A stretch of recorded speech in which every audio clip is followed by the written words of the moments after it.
Muli, Happy Easter po sa lahat. So, Christ is risen. Jesus came out victorious. He conquered death and sin. Maligayang Pasko ng muling pagkabuhay. Iniligtas tayo ni Jesus. Amen. Muling purihin natin ang Panginoon for saving us through His life, passion, death, and resurrection. Meron pong good news. 3 obispong Pilipino. Si Cardinal Chito Tagle, si Archbishop Jimenez, at si Bishop John A. Maralit, now appointed by Pope Leo as members of Vatican's Dicastery for Communications. Congratulations! At syempre po, after 50 years, umikot muli ang mga humans sa buwan at nakabalik after 10 days. Successful mission. Congratulations and welcome home sa mga astronauts ng Artemis. Palakpakan po natin, no? Kaya maraming good news pa rin na nangyayari sa daigdig. And we pray for the world peace. Hanggang ngayon po, sabi nga nila, may nakapagsabi sa akin, Father, di ba Easter na? Bakit parang Biyernes Santo pa rin? Bakit? May gera. Yang gerang yan, malayo man tayo, pero apektado tayo.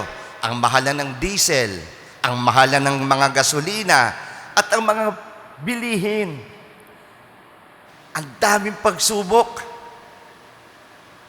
Kaya nga, tamang-tama, the second Sunday of Easter is Divine Mercy Sunday. Linggo ng banal na awa. Kaya ngayon po, una, talakayin natin, bakit pa nagkaroon ng Divine Mercy Sunday? Ito po ay nakaugnay kay Saint Faustina. So, Saint Faustina and Divine Mercy. Marami pong pagkakataong may visions si Saint Faustina, at ito nga po, Jesus appeared to her, to Saint Faustina in 1930s and explicitly requested that a feast of mercy be established. At doon, kinausap ni Jesus. Madre pa lang siya noon, hindi pa santa, si Sister Faustina. At hiniling ni Jesus na italaga ang araw ng kapistahan of Divine Mercy. Yan.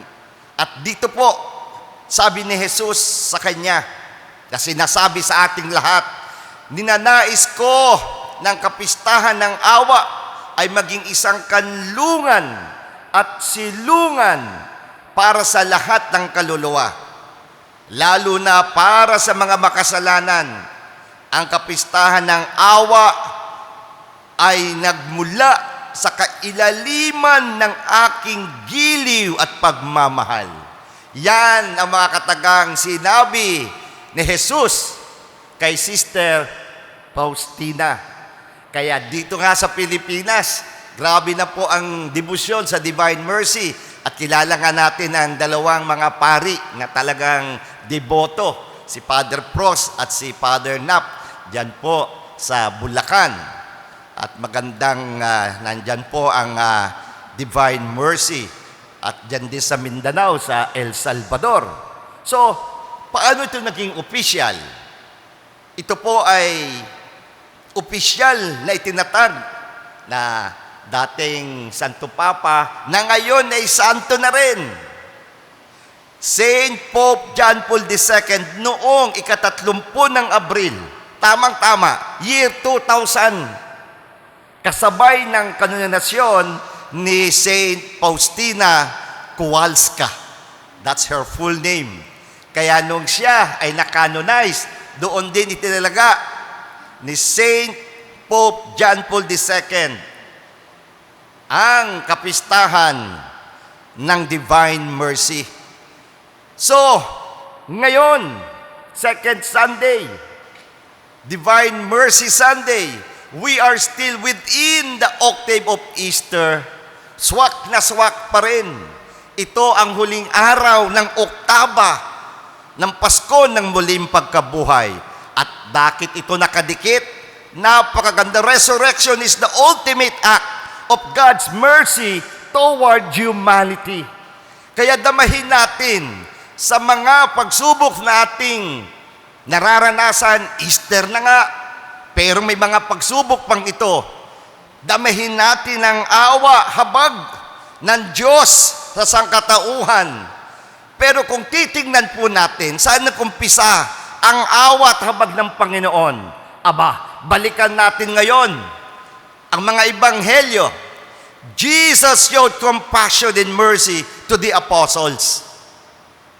Unang-una, sa mga apostoles, sino ba nung si Jesus nakabayubay sa krus, namatay at muling nabuhay? Nasaan ang mga apostoles? Yun nagtatago. At sino ang lumabas para hanapin si Jesus? Kababaihan. Kaya tingnan nyo nga po yung katabi nyo, babae ba yan? Sabihin mo, congratulations! Diba? Siyempre, ang number one nating doon, si Mary Magdalene, the other Mary. Ang siyempre si Mama Mary, kaya yung salubong. Anong ibig lang sabihin na ito? Awang-awa si Jesus sa mga apostoles. Bakit? Hindi nila naunawaan ang mga sinasabi niyang aral sa kanila. Kaya nga, napakaganda. And today, the second Sunday of Easter, we have just read the Gospel from John chapter 30, verses 19 to 31. At ito lamang, sa linggong ito, mayroong talagang sinabi patungkol sa muling pagkabuhay ni Jesus. Every first Sunday of Easter, if we are going to review the Gospel, wala namang sinabi sa resurrection. Ang tawag ko nga doon the Gospel of running. So Mary Magdalene went to the tomb. It was empty. She ran to the apostles. And the apostles, when they learn it, they ran to the tomb. Ganun, Pero wala. Pero ngayon, doon na po, on the evening of that first day, nung kinagabihan, when the doors were locked, where the disciples were, for fear of the Jews, Jesus came and stood in their midst and said to them, Shalom. Pakisabi nga rin po sa iyong katabi, Shalom. Peace be with you. Shalom Aleichem. Napakaganda. Kaya, sariwain natin ang unang araw ng Pasko ng pagkabuhay. Shalom, peace be with you. Kaya nang pagkasinabi ni Jesus, 3 beses napakinggan natin sa ebanghelyong ito. Bakit may 3 beses na sinambit ni Jesus ang shalom, ang kapayapaan? At when did Jesus say those words, peace be with you, or that word, shalom? Aba, when the apostles were fearful, when the apostles was doubting, there was doubt in their hearts, and they were there hiding inside the upper room. Ang sarap pong puntahan yon. Palagi nating napupuntahan sa mga bumibisita. So anong ibig sabihin? Anong nangyari? Hindi bumitaw si Jesus sa kanila. Hindi rin bibitaw si Jesus sa atin. Amen? At hindi tayo iiwan ni Jesus. Kaya nga ang sabi ng kanta, papalitan natin ng konti ang lyrics. Tang! Di ba? Hawak ko ang faith. Hawak ko ang faith. Amen? Huwag tayong bibitaw. Yan ang mensahe. And what are the 2 best gifts of Easter? Ang ganda. Yung una nga po ay kapayapaan. Kaninong kapayapaan? The peace of the resurrected Jesus. Kabado ka ba? Natatakot ka ba? Ayaw mo bang lumabas? Peace of Jesus means to be filled with, to be immersed in, to to be surrounded by the presence of Jesus Christ. Palagi ko na po itong sinasabi inyong napapakinggan. Punuin natin ang ating sarili, ang ating pamilya, ang ating bansa, ang buong mundo ng kapayapaan ni Jesus. Pinupuno, inululublob, at pinapalibutan ng presensya ni Jesus. So, be filled with the presence of resurrected Jesus. Anong mangyayari? No more fear, no more doubt. Ito ang kagandahang handog na ibinigay ni Jesus sa mga apostoles at pakisabi sa katabi, sa iyo rin yan, sa akin rin, sa ating lahat. May dagdag pa. Then Jesus breathed on them and said, receive the Holy Spirit. Pakisabi nga rin sa katabi, receive the Holy Spirit. Eh bakang ibang espiritu ang nasa kanya? Sabihin mo, espiritu ng banal na espiritu, yun ang kinakailangan. This is the second best gift. There of Jesus' resurrection. Because of that, He breathed on us also the Holy Spirit. So again, be filled with the presence of the Holy Spirit. Lalong-lalo na sa mga sandaling ito. Easter na. May mga pagsubok pa. Be filled with the Holy Spirit. Easter time, meaning be filled with the gifts and fruits of the Holy Spirit. Hindi po ako mananawang uulitin. Tingnan po ang katabi, may utak ba yan? Sabihin mo, anong laman ng utak mo? Punuin mo ng Espiritu, punuin mo ng Diyos. Isang salita lang, be filled with wisdom. Amen. Pangalawa, may puso ba yan? Ano na naman ang laman ng puso niyan? Inggit. Puot. Hindi. Punuin ng pag-ibig. Ang ganda. Kaya paulit-ulit nating sasabihin, let our head be filled with wisdom. Let our heart be filled with love. And let our hands be filled with service. What kind of service? Healing and salvific service. Ito ang tunay ng Pasko ng pagkabuhay. Ang bawat isipan, laman ang dunong. Ang bawat puso, laman ng pag-ibig. At ang sa kamay, hindi lamang nananalaytay sa dugo sa ating kamay, bagkos ipinapakita ang pagsisilbing nakakahilom at nakakaligtas.